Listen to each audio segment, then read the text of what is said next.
The unburied dead are coming back to life. Coming back to life. My name's Mark Warman. I'm Darren Kirkpatrick. And we get paid to bring dead cars back to life. We work with my best friend Royal and my son-in-law Josh. We search far and wide to find how a car was built, where it spent its life, and how it died. After that, we bring it back to look exactly the way it did on the day it was born. If we don't kill each other.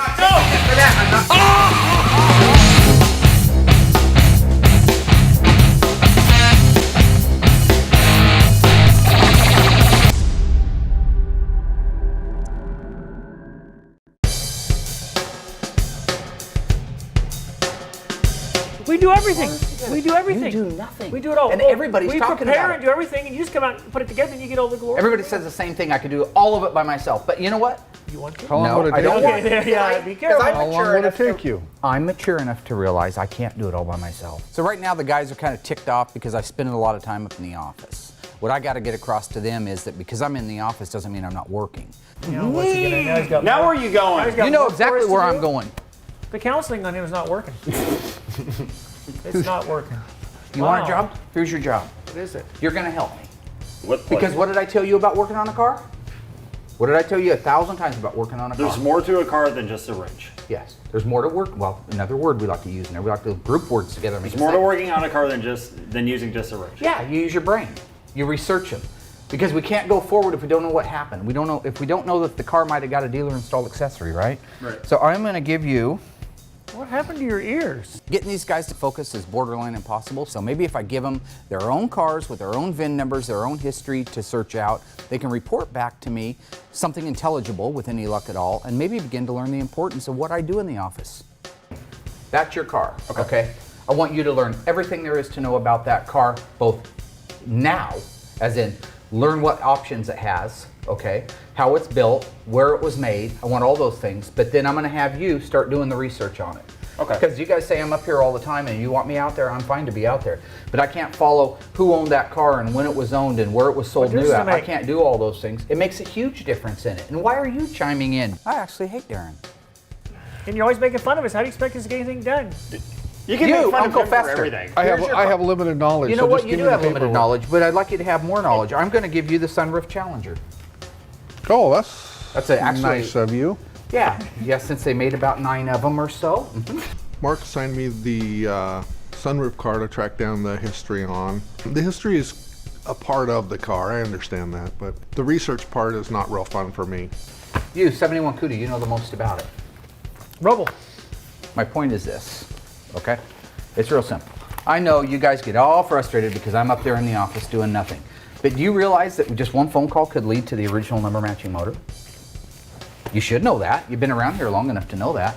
So when I'm up there, I'm not just goofing around. I'm actually working. But I'm not. I'm working with my brain. I'm not working with my hands. Though I can do that perfectly, as you can see right here. Okay. One of the very first things that I try to do when I acquire a car, if it does not already have the original motor and the original transmission, or what they dub numbers matching, I go on a hunt to try to find that. I find the original numbers matching motor and numbers matching transmission. I add 25% to the value of a car.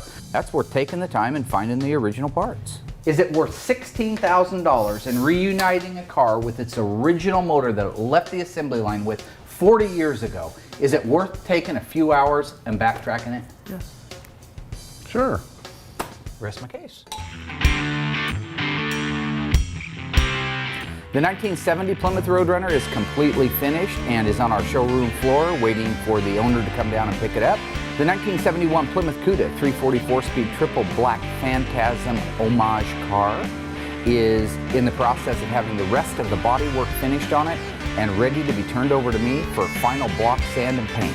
The 1971 Dodge Charger RT 446-pack triple green car, one of my favorites, is waiting for the exhaust system to show up, carburetors, radiator, front and rear bumpers, and then we're ready to finish the assembly on it. Meanwhile, I still have to find somebody that can dip the 1971 Cuda 446 barrel 4-speed shaker hood car. And we're fortunate that we have a good client base and a lot of cars to work on. But while we're waiting for a lot of pieces of parts, this is going to be a great opportunity for me to take time, sit down with each one of the guys and explain to them and hopefully get it into their mind how important the history of these cars is, how important finding the original parts off of these cars is. So basically, I'm just going to give each guy his very own car and I'm going to cut them loose.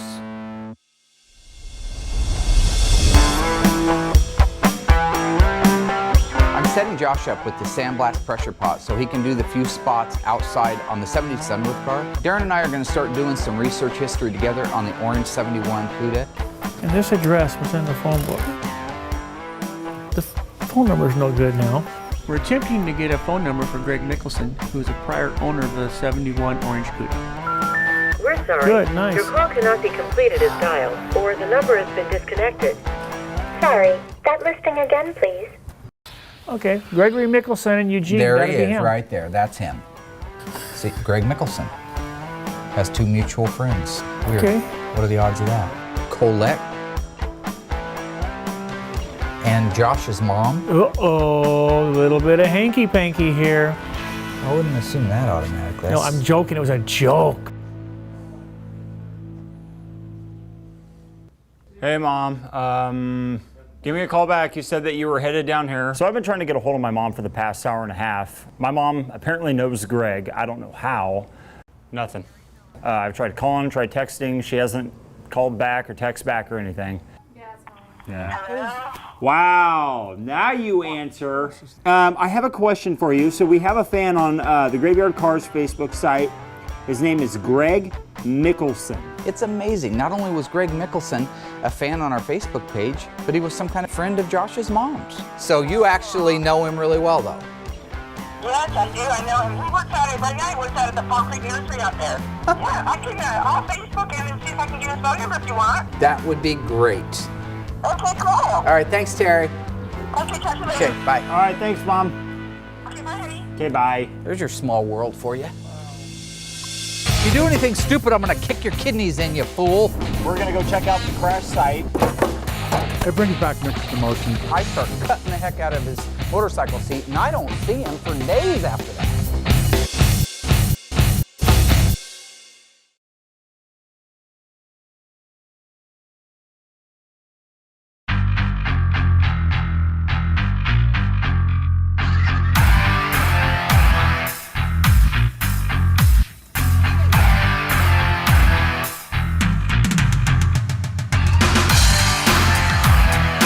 While the guys are getting the motor ready to go off to the machine shop, I'm going to start blocking the lines out for the very same car that motor came out of, the 71 triple black Cuda. I don't like bending over like this. I'm too old. Sit on this, Royal. Cool. Where's mine? Oh, God, it's always gotta be about Derek. Oh, Josh, what is wrong with you? To get a car glass smooth with perfect lines, one of the things I have to do is establish the style lines in the beginning, and I do it with tape. I'll usually put a mark at the very, very front, a mark at the very, very back, and I put a piece of tape between them. So once I do that, I mark that style line with my pen every few inches. So right now I'm getting ready to do the final block and glaze coating that has to go on. So I'll take and sand back and forth. It's called cross sanding. Overall, it has to be flat as glass before I spray my first coat of paint. That feels good to you. As long as you've been working on it, it should be. No, it needs more material, that's what I'm saying. Why? You can't feel that. Gouge out my eyes, set fire to my face, and I can still feel that. Let's blindfold you. Blindfold anything you want, fool. Okay. Darren was just over there helping me with blocking the deck lid, and like I've tried to explain to all of them, you have to know, you have to have the feel in your hand. If you have the feel in your hand, you don't even need your eyes. That sounded better with a choking to death. Hey, you look like a ninja. Ninja turtle. If you do anything stupid, I'm gonna kick your kidneys in, you fool. Okay, hey buddy, it's right there in front of you. Now you already know where it's at because you know the. How do I know where it's? Spin it around. Well, Spin you it still around. know the shape of Spin the it deck around. lid. Hey, come on up here. Come on. Spin it around, fool. No, you'll still know the shape of the lid. Come I'll on know it because I'm good at what I do. Come on over, buddy. Just walk forward about 4 or 5 feet. No, you're fine. Okay, down. There it is. All right, buddy. Can you see through that or not? I cannot see anything. Well, your nose makes that stick out. Where your nose is? It's like Elephant Man or something. Take the cap off that.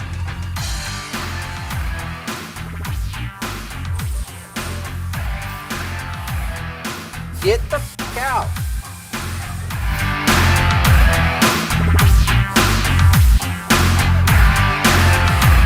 Here. Okay, now sand it to perfection with your blindfold on. I'm not a Shaolin priest. So basically, once again, and amazingly, I had to prove my point by having a stupid blindfold on. I found every high and every low completely blind, and they sanded in agreement with what I found on the lid. So, you're welcome.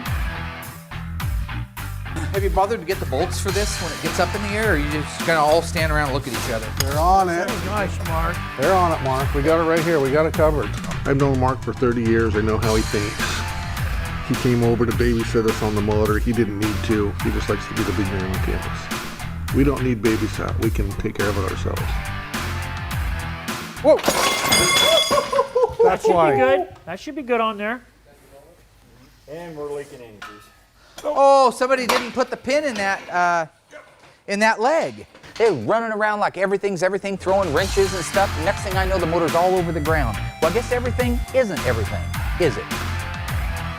Well, what just happened is the pin was missing in the leg. I knew it when I started to lift it up.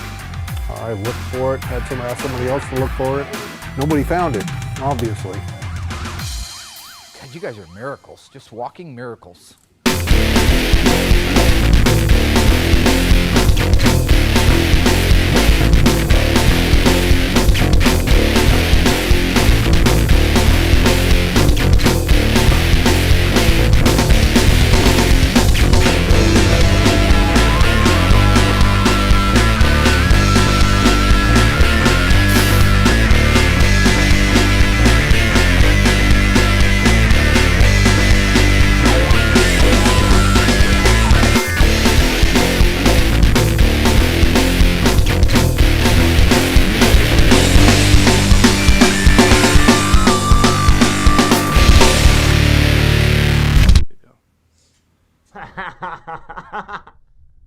I've been in this room for probably about 20 minutes just sipping on my energy drink, and I feel great. So kind of playing the waiting game on Mark, which is fine, but I kind of wish he'd hurry up at the same time. There's knowledge to be known. Something. I assigned Josh the 1971 green Charger RT 446 pack car. I want you to be able to report to me one cool thing. Okay.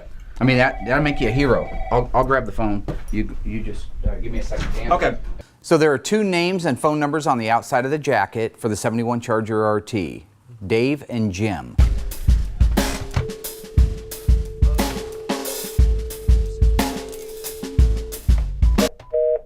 Oh, whoops. Got to dial out.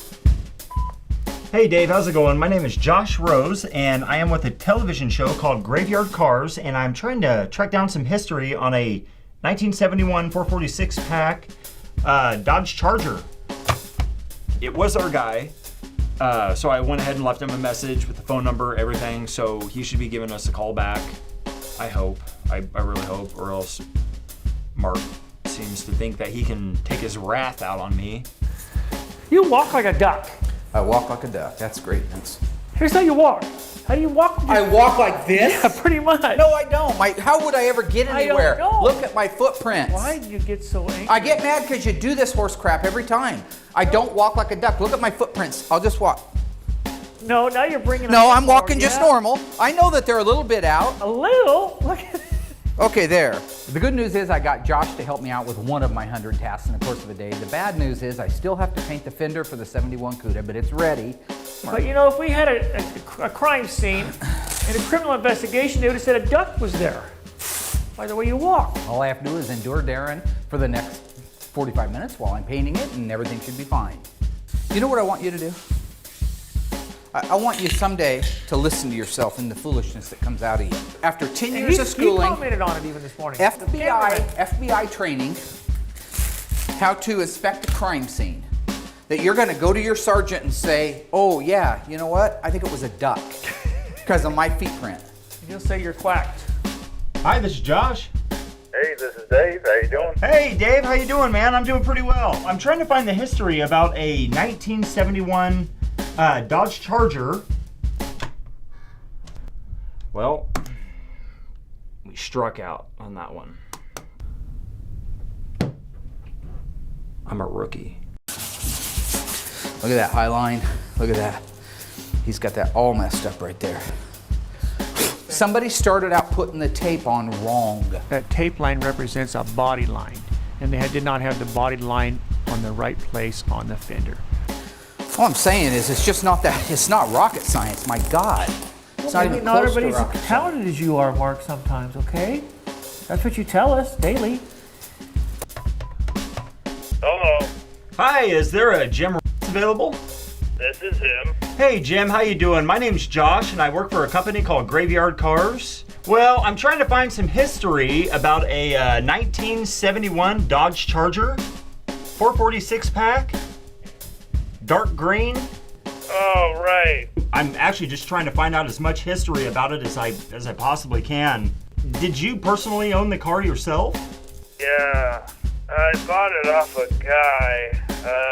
I don't think I even have his name. He pretty much didn't remember anything about it. He remembers the car exactly, and you probably wouldn't know anything about the original motor or the transmission at all. No, that stuff is long gone. Okay.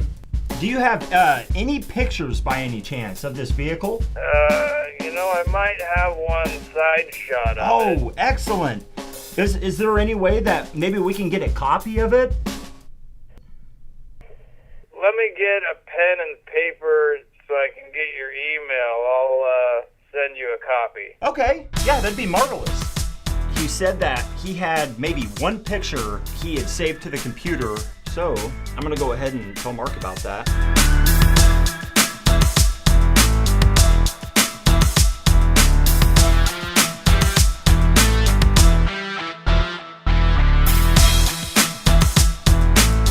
I really enjoy doing the actual spraying of the cars. The thing is, when people say that 90% of it's in the prep, it really is. It's probably more like 95% in the prep. So it's just great to be able to finally get to the point where you can hold the paint gun in your hand and lay out that sheet of glass that you've been telling everybody you're gonna do for the last 2 months. You're gonna find out what life was like on 14th Street. Once you start making phone calls, the odds of finding something out are gonna increase by like a factor of 10. We're gonna go check out the crash site. It brings back mixed emotions.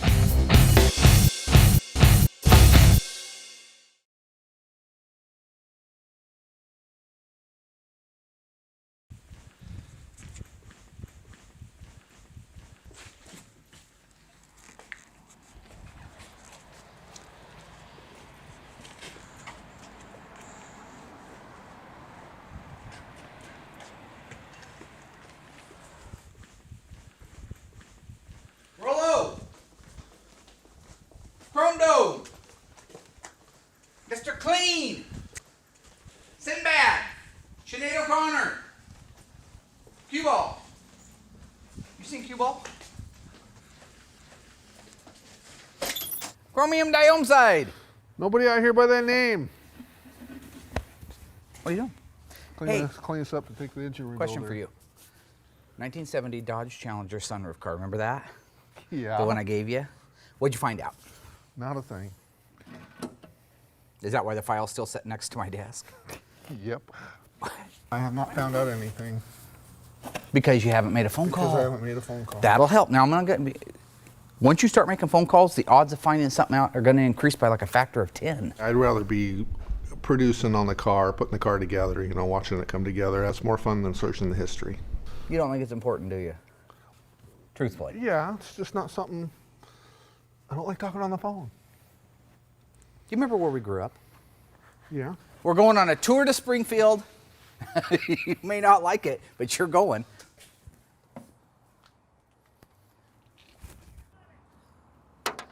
We're looking for you, fool. We're going on a tour to Springfield.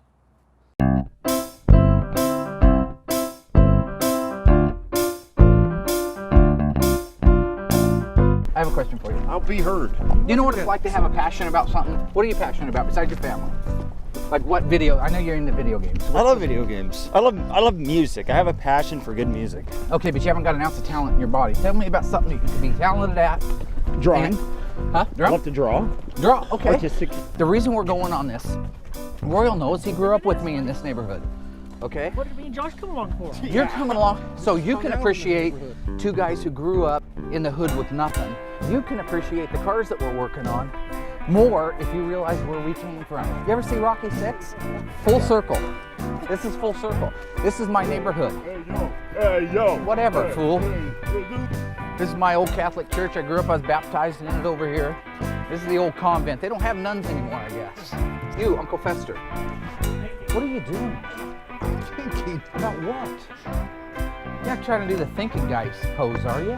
No, I was thinking. I have limited knowledge. I'm gaining more. Did you ever come down here when we had the skateboards or not? No. I don't think so. Before they put these up here, this was just a dirt mound with grass on it. We'd play King of the Hill when we was kids down here. Ride our skateboards around. I rode it around so fast I think I tore up some of the concrete, and that's why you got those signs now that say no skateboarding. It's my guess. Okay, we're going down to our old neck of the woods. You're gonna find out what life was like on 14th Street.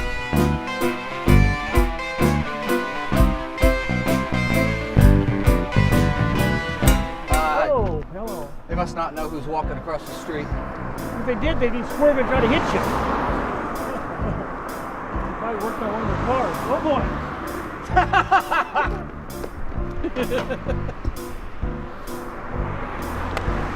You're a freak. 14th Street took a lot of animals. We used to have cats, lots of cats. Every day you go up and you gather up your dead cats. They just, it was a busy street. Why didn't you guys just keep them inside? No, we did a lot of them, but they get out the door.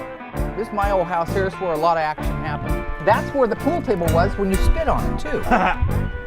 What? Royal spit directly on my pool table. Right on it. Hocked a loogie right in the middle of my pool table. And that's what got your motorcycle He seat. smashed my fingers. That's what got his motorcycle seat cut up. I didn't spit on his pool table until he smashed my fingers. I mind my own business, getting ready to play a game of pool with Royal. Royal, lazy, hangs his fingers over the edge of the pool table. So what happens? It's right in my line of vision. I ask him to remove them because they're not in your way. So bam, I line up the cue ball and I just tag his fingers, which I'm sure did hurt. He'd smash him with the cue ball. He'd line that cue up and smash my fingers when I wasn't looking. So then he throws a great big fit. But after he smashed my fingers, I spit on it. So let's get it on. Let's knock him out. Instead, Royal, like a little girl, he runs. I took off running. I pick up the rock. I chuck it a couple of times down there at him. I can't hit him. It makes me so mad. I go back to the house. There's this motorcycle, and there's a sling blade. Some people call it a Kaiser blade. I call it a sling blade. I pick it up. I start cutting the heck out of his motorcycle seat, and I don't see him for days after that. Your fingers were hanging over the edge when I was trying to make a shot. You were trying to distract me because I was about to win a big gulp. Those are stains for my Charger right there. We pulled the transmission out like 3 times here, and we didn't have drip pans like you did because you were spoiled when you were a kid. You probably had a hoist and everything. We didn't have any of that. Yeah, I think so. We just had to drop them right out there. This walk around Springfield is just another one of Mark's many excuses to talk about himself. I mean, it is all about himself, he believes. So he just wants to take us out and torture us more, telling us about things we really don't care about. And then down the hall, kitchen on the right, my sister's room on the left. Mine was the last bedroom on the left. Must be nice having your own bedroom, huh? Yeah, it was. It was 3 by 3. So that's the house I grew up in, me and Royal, right here in this very spot. Pulled my 70 Charger down here, did the very first cleanups on it. Used all mom's Ajax cleaner on the top. Brillo pads. Well, no. Where were you? Were you not there? The walk didn't so much help me as far as wanting to go and start digging up history on Mopars, but the walk itself, it was actually kind of cool. I had fun. It was fun going back and seeing the old place where we used to have a lot of fun, hang out in the garage. We don't really care about where he lived or where he went to school or what happened to him as a child. Neither does anyone else. I think Darren had a pretty sheltered life. He believes that walking around the block has to do something with the history of the automobiles he's restoring. He wasn't completely focused on what I was trying to achieve. How can you tie those two together? History is kind of cool, I can see where the history of the cars would, be fun to learn. I mean, I don't need any more inspiration. I'm already inspired enough to go and start digging up more history on cars. I still don't want to call people. I'd rather be putting the cars together. But to get Mark off my back, I'll sit down and make a couple of phone calls. That'll make him happy.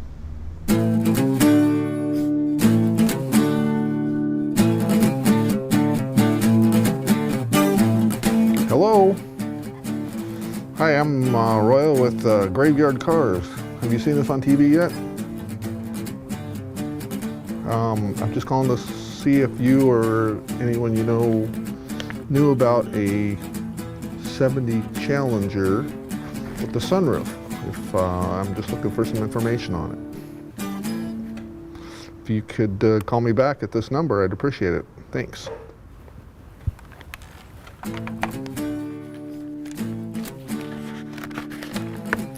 I did my part. I made my phone call. I made my phone call, just like you told me. I know you did. I know you did. I just called him. Call him again.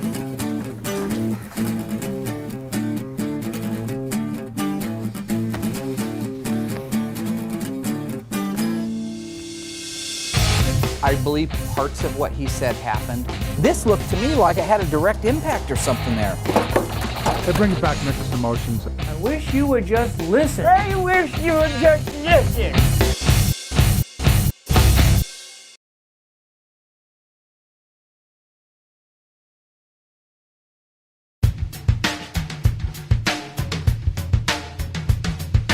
Hello? Hey, is this Greg?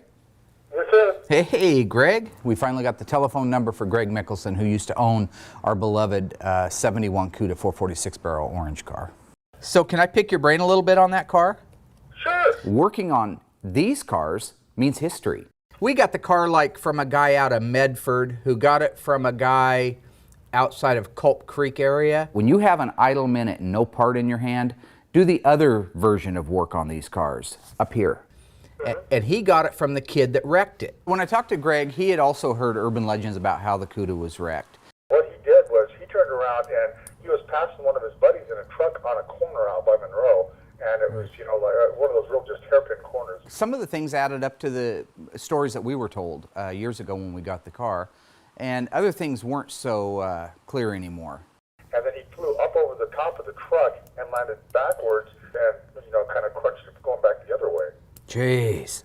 How fast was he going? Did he ever? Probably about 80 or so. Jiminy. In order to put the tires on it, I had to cut 3 inches off the front fenders in the front so it could actually have a turn radius. So one of the things that I always do when I'm talking to somebody who claims to have owned a vehicle in the past is try to extract some kind of information about something that was done to the car that might still be represented today by looking at the car. So off the front of the fender, there's a, okay, because I've got one of the original fenders. Yeah, if you look down towards the bottom, it's been black there a couple inches. That was to accommodate the 50 series tires on it all the way around. And that's how I know that he's talking about the exact same car that I'm talking about. Yeah, and it also had for the 4-speed, it had a console with a pistol grip shifter in it.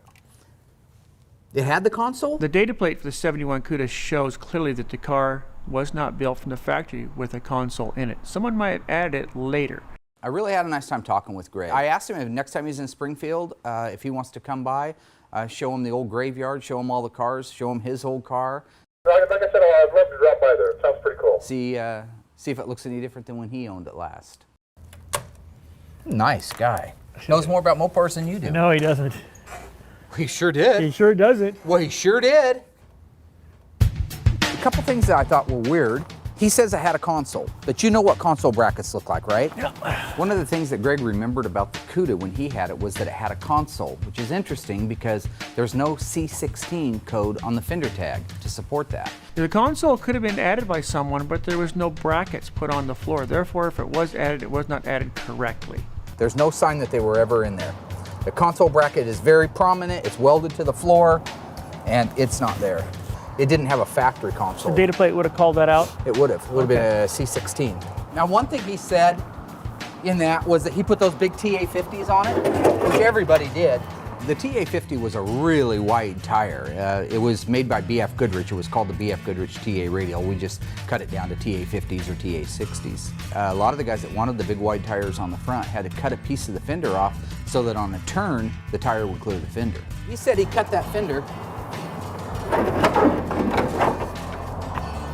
And there you go. Greg says that this thing went over and hit into a ditch and then somehow flipped up or something. The most confusing part for me, because I've really analyzed the stories of the original crash, was Greg's version of it. And then this truck went under it and it clamps and it rolls back down on its wheels into the embankment in the back. The guy that wrecked the car said he went out around on the left-hand side to pass the truck as it got straight. That's when he oversteered, lost control, hit an embankment on the right-hand side, got shot across the road to the left-hand side, hit an embankment, and ended up laying dead in the middle of the highway. I believe parts of what he said happened, truly did happen, but there's evidence that exists on the car now that do not support everything he said that happened. Look at this. Doesn't that look like it went sideways into a pole or a tree. That's the kind point. of impact you get from that, yeah. That's my point exactly. Mark is going to send Josh and I out to the crash site again to see if we can find out any more clues as to how the accident actually occurred. So this is the right fender. It could be anywhere. If he went around backwards, it could be on the opposite side of the road. We're going to look for a pole and or a tree and or a post that the car might have actually come into contact with back when it was wrecked back in the 80s. I want to know if there's a pole anywhere there that would do that damage.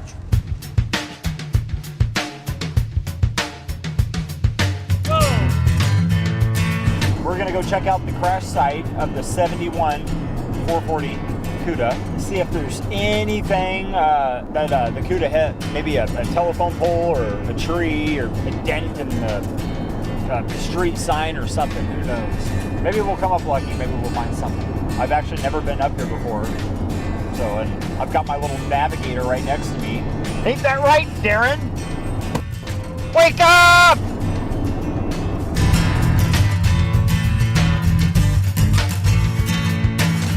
Put on my nasty hat. Dumb and Dumber, Josh and Darren are out at the crash site, hopefully following my specific instructions. Morons. Look at fender and compare it to any trees or poles. I wish I could have done this myself, but I'm busy. Saving the world. Mark. Well, there's lots of poles. Now that would tear up a car. All right, so let me get this straight. The driver of the Cuda, they started up there, they started zooming down the street, and he started to lose control right about where that sign is up there. We don't know where he lost control. All I know is he ended up wrecking right in here. Okay, so this is the crash zone. More or less, over yeah. in here somewhere. If they pay attention to how the car was crushed on the right front and the left rear, all they got to do is find like a pole. See that little tag? So go down there, over there, jump the ditch, go over there and get that little number off that big K. That'll tell us or probably. I could just take a picture with my phone. You're not going to be able to read the picture, are you? Oh my. So I'm going to have to go down, go around, read it, right? I'm not going to attempt to jump the ditch. 291609, 1405. No. TPL. The one below that. Fine, Darren. We'll do it your way. If you would just listen. I wish you would just listen. I wish that you would just fall apart into That's exactly what Mark's talking about, Josh. No, don't try to make me feel like a bastard. That's exactly what Mark's talking about. You don't know what Mark's talking about. You don't know what you were talking about. I thought you were going to have some athletic ability when you jump across. I do, Darren. Do you? Well, I hate to break it to you, but the only number that's on here is 2004. That's when this pole was put in. Right. So it's been replaced. It was hard to get you to do that, wasn't it? Ow! Did you guys get that on film, I hope? Where it slapped him? That's what you get for being a smart aleck. I hate you. It might look good now, but I don't think anybody in the world is going to pay us 20 hours to put a door together on one. It looks good. It looks good. It works. Bottom line. And it looks like the pole itself was made in '93. I was really optimistic, hoping to find something. But we kind of came up empty-handed, didn't really find much. But it was a really good time to get away and just kind of act juvenile for a while. Score 1 for the new guy, the rookie. I believe parts of what he said happened. This looked to me like it had a direct impact or something there.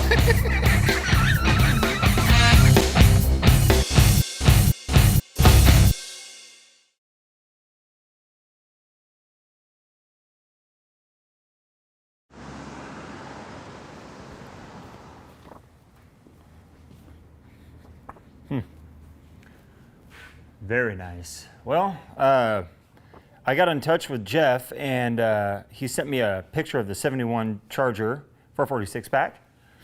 I only spent like an hour or two on the phone, and you know, check it out. I already got a picture.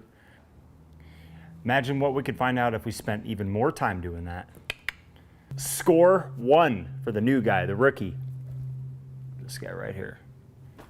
Eat that, Mark Warman.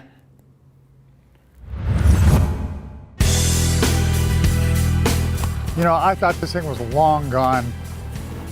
Does it look any worse than when you owned it? Yeah, it looks a lot worse. My name is Greg Mickelson. I owned the car from the late 70s to the early 80s.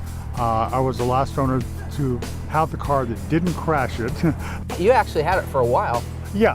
And you drove it quite a bit? Oh yeah, it was a definite chick magnet. There's no doubt about that. That's the beauty of the Cudas, man. They oh, did. yeah. Every one of these cars that has spent any time at all on the road has a story to tell. If you look at the front end of this, I've had this on the frame rack, and I know it looks sad, but we've already made pulls on it. It still looks bad. Yeah. But we have the rest of the front end pieces out back. Mm-hmm. My problem is everything's this way. If you look at this apron, it should be in straight line with this right here. Mm-hmm. So this edge of the fender should be here. So it's over a foot.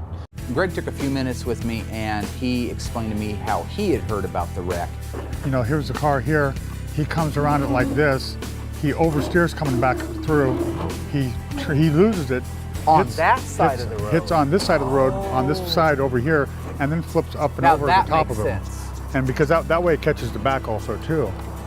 But and that corner is kind of consistent with something like that happening. He could have come back up, some version of it, up, and that truck came right underneath him. Correct, yeah.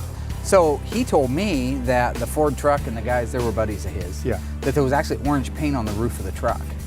There might have been as he was flying over it, but So I you mean, think he literally flew over the top? if you catch something in the ground and turn around and go 10, 15 feet up in the air, I mean, that could happen really Like a quickly. catapult. Yeah, basically, yeah. Just like all the guys I know who ever had muscle cars, we had to sacrifice the cars to be able to support the rest of our lives, which usually meant family, school. I met a gal, says either lose the car or lose me, same story, so I lost the car, kept her. Well, now she's gone, I wish I had my car back. It was one of those things of where you got laid off and you know, you just had to make ends meet. You know, it's one of those things of where you kind of bite your tongue and say, you know, well, I'll get another one or it'll happen again. But, you know, the reality is that, you know, those are a one in a lifetime type deal. So, you know, you're not going to see something like that again.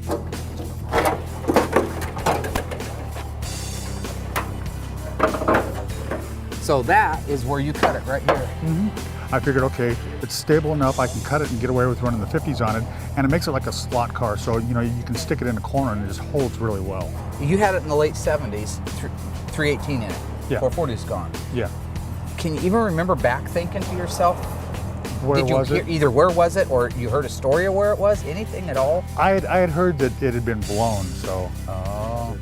You can talk to like kids today about, you know, old cars.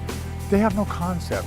It was awesome talking with Greg and hearing about his old Mopar stories and just getting to talk about Mopars with him in general. To bring back old Detroit muscle, I mean, it's just like, you know, that's something they've got to hear, see, and experience. You know, I mean, it's just, you can't really describe it. It's just something that you learn, you know, something that you feel, so. Seeing the car in the shape it's in now, it's kind of, it brings back mixed emotions. You know, I really didn't want to sell the car at the time. You know, the economy was even worse than it is now. I'm kind of excited about seeing it when it gets done. You know, that's the cool thing. Yeah. You could just tell by the way that he looked at it. He really loved that car.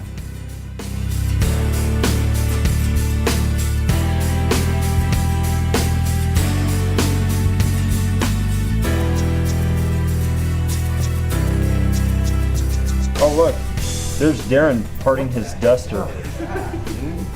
You were ahead of your time. You're George Barris. Did you see this thing?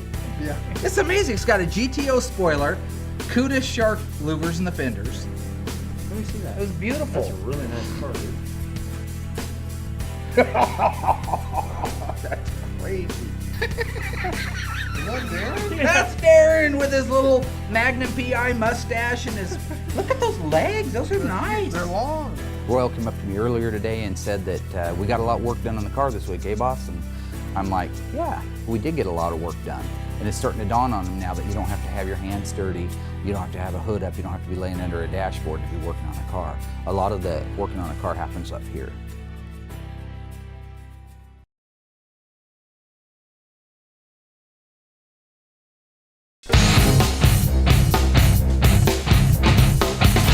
Things are going well at Graveyard Carz.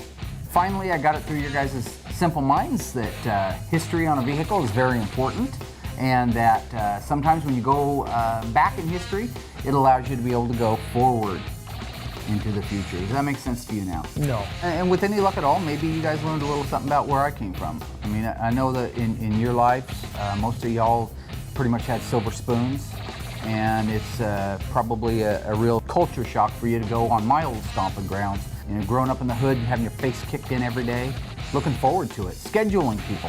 But that's what sculptured me into the human being that you see before you right now. It boosted Mark's ego. Didn't boost anything. What the point of it was is that you guys finally, for the first time, learned how important the history of a vehicle is.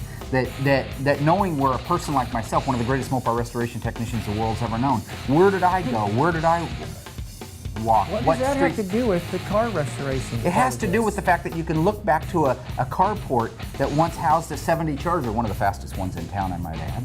Yeah, we got Royal motivated, so motivated that he actually picked up the phone and dialed one phone number and hung up. So that's huge for Royal, that's huge. Didn't you leave a message? I don't know if he left a message.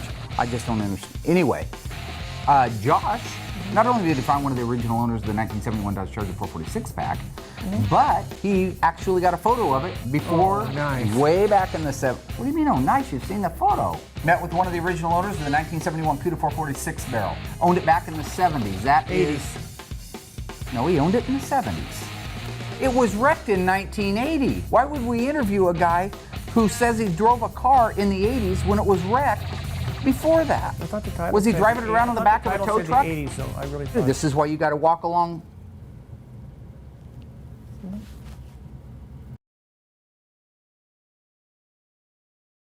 Hey everybody, Mark here from Graveyard Carz.